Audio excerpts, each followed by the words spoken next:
बिटिआरनि इएम धर्मनारायण दासआ गावनि बियाबनि माखासे ओनसोलाव दैबानाजों सिलिंखार जानाय माखासे जायगाफोरखौ नायगिदिंदों। थांनाय माखासे सान सिगां थाद'नाय गैयै जोब जोब अखा हाबाय थानायाव आसामनि माखासे जिल्लाफोराव दै लोमसावनाय जेंनाजों थागिबि सुबुंफ्रा मोगा-मोगि जानो गोनां जादोंमोन आरो बेजों लोगोसेयैनो तामुलपुरनि माखासे थावनिफोरावबो दैबाना लोमसावनायजों गोबां ओनसोलाव खहा जादोंमोन। दैबानाजों खहा जानाय थावनिफोराव आसामनि मन्त्रि एमएलए बिटिआरनि इएम एमसिएलए बिथांमोनाबो थाद'नाय गैयाजासे गाव गावनि बियाबफोराव नायगिदिंहैनायजों लोगोसे जेंना जेंसिफोरखौ थाबैनो सुस्रांनानै होनो खोथा होबोनाय बायदिखौ नुनो मोन्दों। बेबायदिनो मैया बिटिआरनि 27 नं नाग्रिजुलि बियाबनि इएम धर्मनारायण दास बिथाङाबो गावनि बियाबाव दैबानाजों लोमसाव जानानै दुखु दाहा सैनांनाय 1 नं सोनाब देपिलि आरो 3 नं बिसिडिसिनि बायदि ओनसोलनि नखरफोरखौ थांनानै खौरां लाहैदों आरो दैबानाजों लामा दालां बायफ्लेलांनाय बायदिफोरखौ नायगिदिंहैदों। बेजों लोगोसेयैनो थाबैनो सुस्रांनानै होबोनो खोथा होदों इएम धर्मनारायण दास बिथाङा। আজি নাগৰিজুলি ভিচিডিচি আৰু 1 নম্বৰ পশ্চিম দেৱলী ভিচিডিচি দুটা ভিচিডিচি পৰিদৰ্শন কৰিছোঁ। তাৰে মাজত আমাৰ এই হৈ যোৱা বানপানীয়ে বহুখিনি ৰাস্তা কালভাৰ তেনেকৈ ক্ষতিগ্ৰস্ত হৈছে। কিছুমান বস্তু এনেকুৱা ক্ষতি হৈছে যে অলপমান ৰিপেয়াৰিং কৰিলে বৰ্তমান আমি চলি যাব।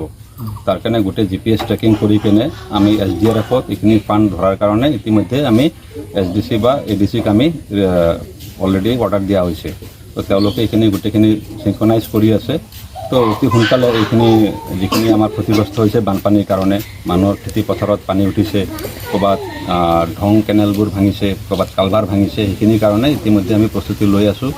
তাৰোপৰি মানুহৰ গৃহ এনেকুৱা দেখা পাইছে মোৰ পিছফালে যে এতিয়ালৈকে তেওঁলোকে PMY ঘৰ পাবলৈ সক্ষম হোৱা নাই।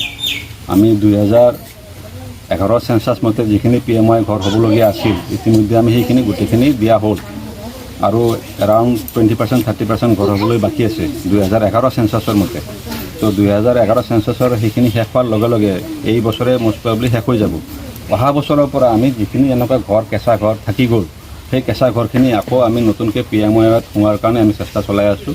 ইতিমধ্যে মোৰ সমষ্টিত মোৰ দেন 8000 PMY ঘৰ ইতিমধ্যে হৈ গ'ল। তো আৰু হয়তো 2000 মান ঘৰ যদি আমাৰ সমষ্টিত হৈ যায়, মোৰ সমষ্টিত হৈ যায়, তেতিয়াহ'লে সকলো মানুহে পকী ঘৰত থাকিব পাৰিব।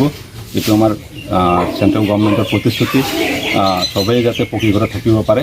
তাৰ কাৰণে আমি এনেকুৱা অলপমান ফিল্ডতো নিজেও গৈ কিনে চাই আছোঁ। চেয়াৰমেন মহোদয়ো আছে, আমাৰ লোকেল ৰাইজো আছে, তেওঁলোকৰ লগত আমি ঘূৰি কিনে কোন এনেকুৱা মানুহজন ফাৰ্ষ্ট প্ৰায়ৰিটিত পাব লগা মানুহ কোন আছে সেই ঘৰবোৰ আমি পৰিদৰ্শন কৰি আছোঁ আৰু তেওঁলোকৰ নামবোৰ আমি লিষ্ট কৰি আছোঁ। मोनसे गोजोनथाव खौरां 2023-24 सोलोंथाइ बोसोरनि थाखाय 11-12 थाखोनि गोदानै मुं थिसननाय लानानै फैदों बाक्सा जिल्लानि सालबारि बाजारनि साखाथियाव थानाय सेन्ट जेभियार्स इंलिश स्कुला। देग्लाय बोसोरनिफ्राय सेन्ट जेभियार्स इंलिश स्कुलाव आर्ट्स आरो साइन्स आयदानि थाखाय गोदानै फरायसाफोरनि मुं थिसननाया दायो सोलिगासिनो। बे फरायसालियाव मुं थिसननाया बेसेन नाङै जागोन आरो डेभेलपमेन्ट फिसा 1000, दानफ्रोमबो टिउसन फिसा 1500 रांखौ फरायसानिफ्राय लानाय जागोन।